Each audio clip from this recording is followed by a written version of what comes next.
Good morning, everybody.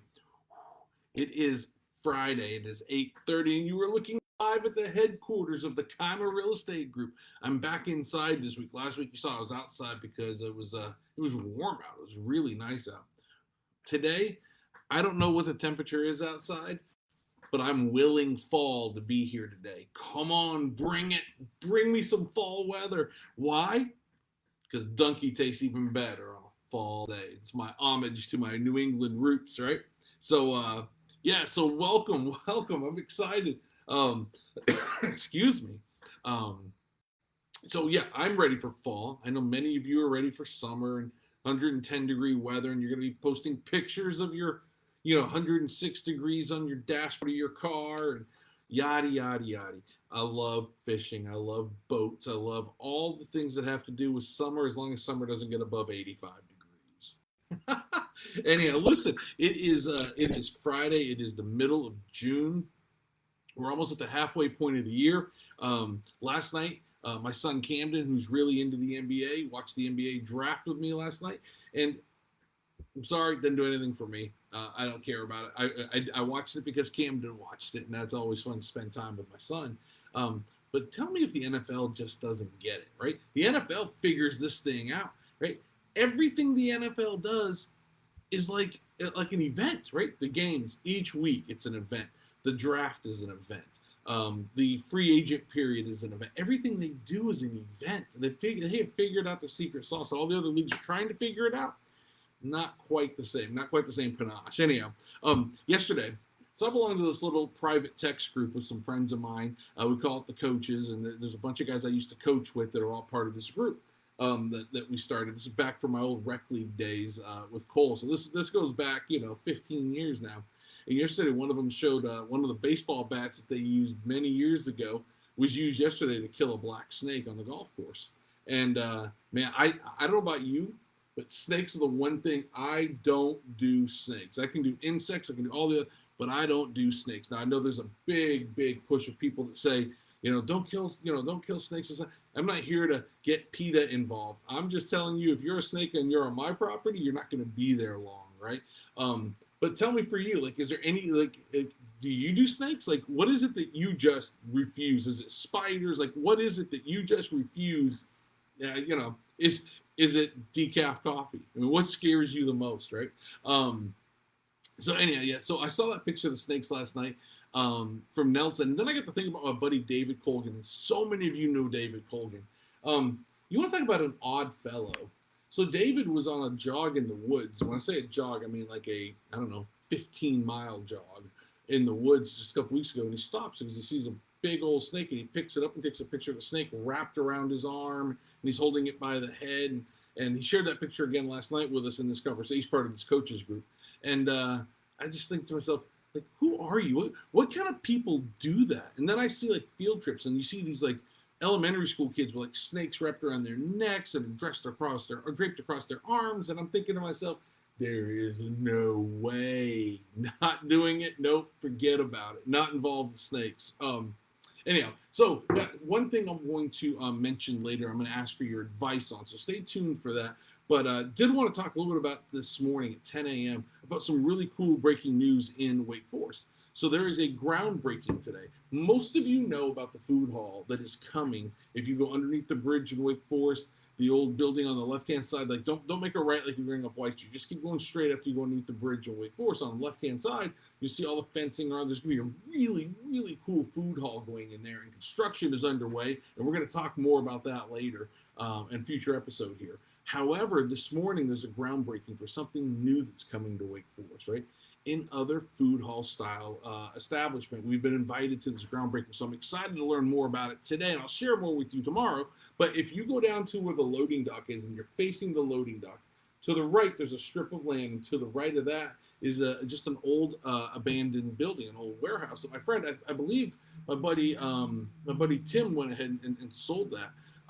Anyhow, nonetheless, I digress. We once had a really cool Oktoberfest inside that building.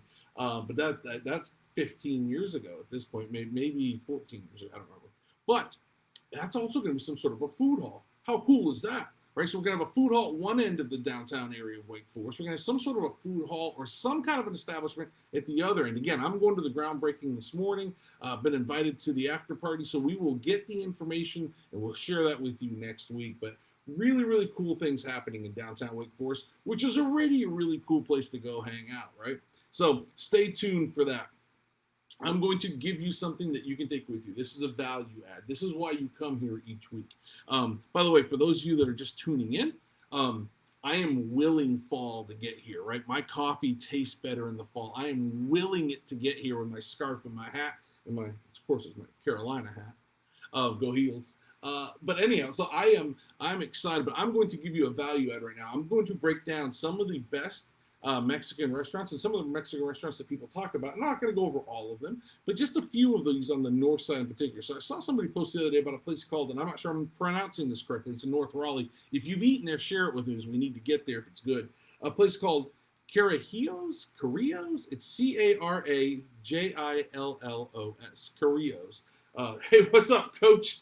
Yeah, I agree with you. I don't want winter. I just want fall. Anyhow, so if you've been to this restaurant in North Raleigh, share that with me. But I want to share with you, and I'm going to finish with the best Mexican restaurant. So, of course, your taste buds are all different. I get that. Jennifer and I, we love strip mall Mexican, just your basic, down and dirty, old school Mexican restaurant, right? But we have certain things that we have to have there that are good, right? So the fajitas actually have to have flavor, right? You have to have alcohol in your drinks, right? Those kinds of things are important. So Cafe Capistrano in North Raleigh off Durant Road, I understand, is under new ownership. I've heard great things. It used to be okay. I've heard great things about the new owners, so we're going to put that on the short list. Toro's in Franklinton. So I've heard a lot of people talk about Toro's. We've been to Toro's a couple of times. It's okay. It's not bad. None of the places I'm talking about are bad. It's limited menu. It's okay, right? It's all right. It's a cool place to go if you're going for drinks, though. El Salsa, new one. This one I bet you don't know about. Down there off of Mitchell Mill Road, Forestville Road, that area. It's in a gas station, what do you call it? Shopping center.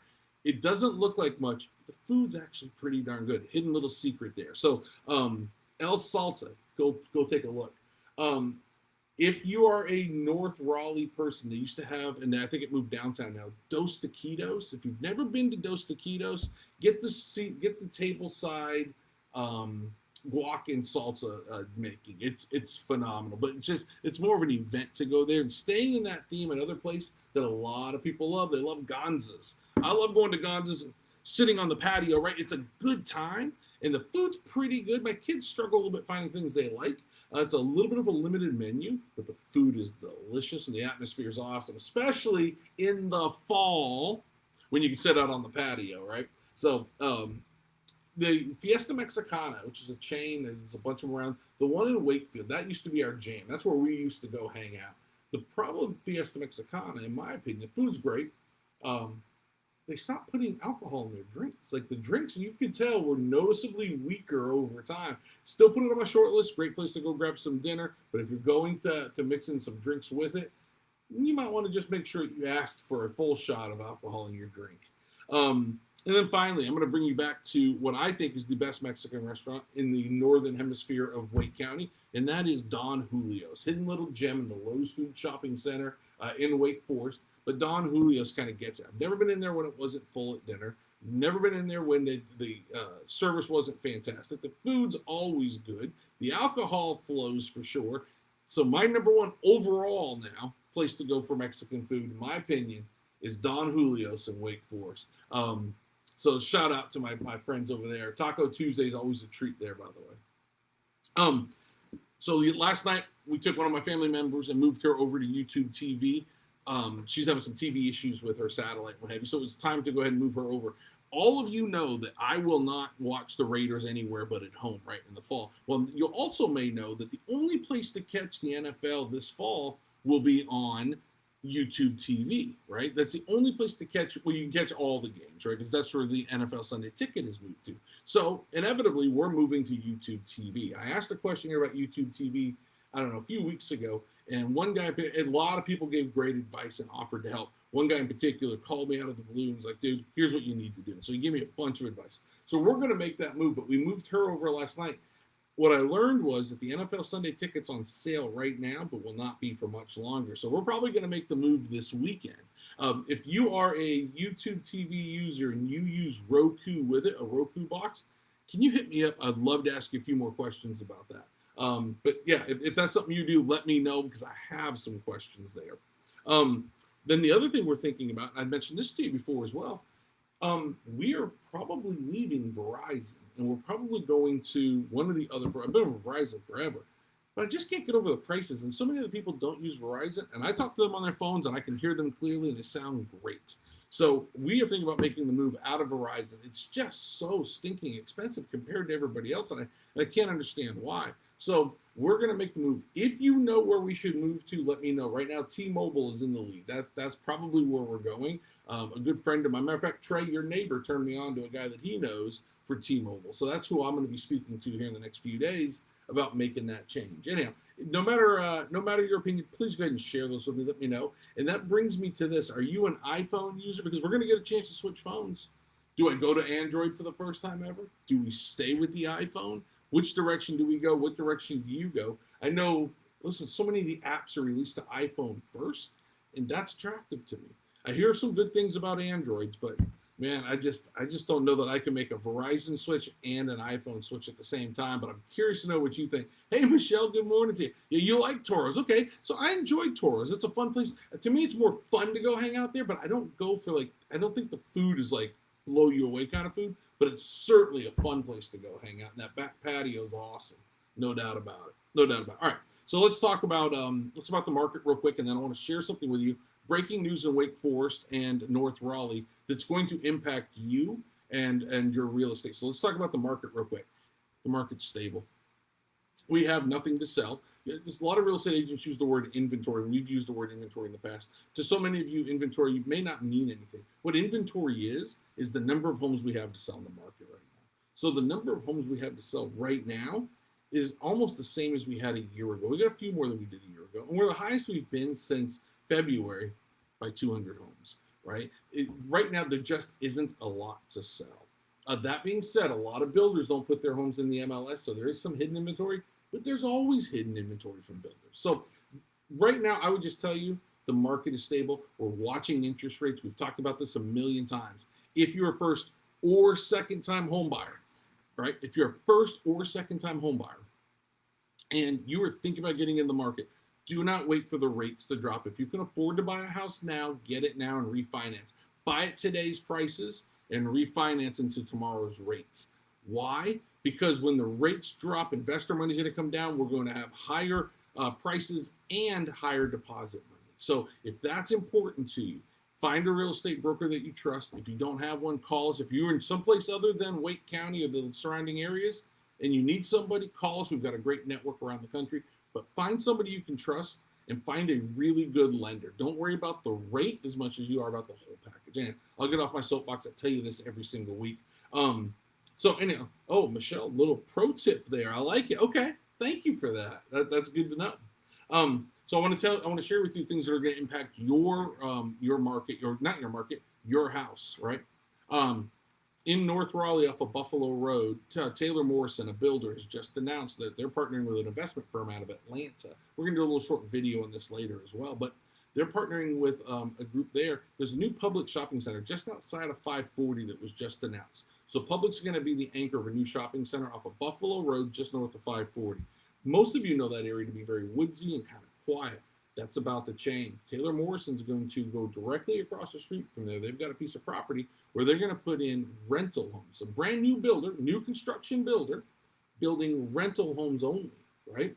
Why would a new construction builder do this? Well, we started seeing this in the last 2 or 3 years. Certainly we saw it at the beginning of the height of the market. The market was just going like this, right? Builders started building and holding onto that inventory, renting it. And then when the market leveled out, they started selling off some of those homes, right? We're expecting, like I said a few minutes ago, the market not to do what it did 2 years ago, but we are expecting it to increase. And if it does increase, it makes sense for a builder on that side of the equation to go ahead, build, hold on to the homes that they built, rent those out, take that rental income, and then when the prices rise, sell them then because they'll still own them. And they have the ability at their cost to go in, fix the homes up and sell them. So again, you can be upset about all this kind of stuff as much as you want to, but this is a capitalist society, and these builders are finding a way to capitalize, right? But it's just is what it is. I saw somebody yesterday talk about affordable housing in Wake Forest. I'm going to tell you about the second big thing that's coming, but talk about affordable housing in Wake Forest, and that the town of Wake Forest isn't getting behind it. Unless we want to throw our tax dollars at dropping prices or building lower priced homes, right, which means more taxes for everybody, unless everybody's willing to do that, the landowner has the right to sell the land at the highest possible price the landowner can. The builder has the right, or the developer has the right to develop that land in a way that maximizes their investment as well. It is just simple economics. The people want to live where we live, and that's going to raise prices of land. It's going to raise prices of houses. You capitalize that with the fact that we have recently had a big increase in cost of goods, as you all know, right? Across the board, right? With gas being what it is, I posted something on gas the other day, and people started making it a political statement. It wasn't political, it was an observation, but with gas being what it is, it costs more to move goods. It costs more to make goods, right? And so you add all that together, and affordable housing becomes rural housing more than it becomes affordable. Unfortunately, that's the case in the place that we are right now. But very difficult to pinpoint and point the finger at one group or another at this point in time for affordable housing. It is certainly something we need more of. There's no questioning that. But how do we get there is really a problem, because who's going to take the hit in the wallet to make that happen? Tough to have people do that. So anyway, the second place where they're going to be building some of these rentals, and this isn't Taylor Morrison's, another group. This was announced this week. The town of Wake Forest Planning Board, Board of Commissioners announced that they approved at the corner of Capitol Boulevard and Jenkins Road. And I know that road really well because I live down Jenkins Road. If you're going northbound and you make a left on Jenkins, everything that faces Capitol is going to become commercial. If you go down Jenkins, that Kudzu Hill that leads all the way down to the creek, all of that on the left-hand side is going to become cottage rental homes. The builders are going to come and do 1, 2, and 3 bedroom cottages, and they're going to be rentals, permanent rentals there in this case, as I understand it. So you're starting to see more and more of this. It's really hitting us locally right now. And I think it's an indication that people are going, or that builders and investors are seeing the market getting ready to ramp back up as rates come down. The evidence is there, folks. Again, if you're looking to buy or sell right now, contact somebody that's in the know and that can help and guide you. It's not just about getting a house listed. It's not just about going and finding the perfect house. It's about maximizing the opportunity on both sides. Anyhow, I hope you have a great week. This has been a lot of fun. Well, for those of you that are in the building industry, that are in the commercial, or excuse me, the real estate industry of any kind, if you're a contractor, a plumber, an electrician, an attorney, yes, even you lenders, builders, you name it, Brokers and Brews next Thursday night at Strike and Barrel in Wake Forest from 5 to 7. Just a casual, come have a drink and meet some other people in the business. Hope you guys are doing great. I'll see you in a week.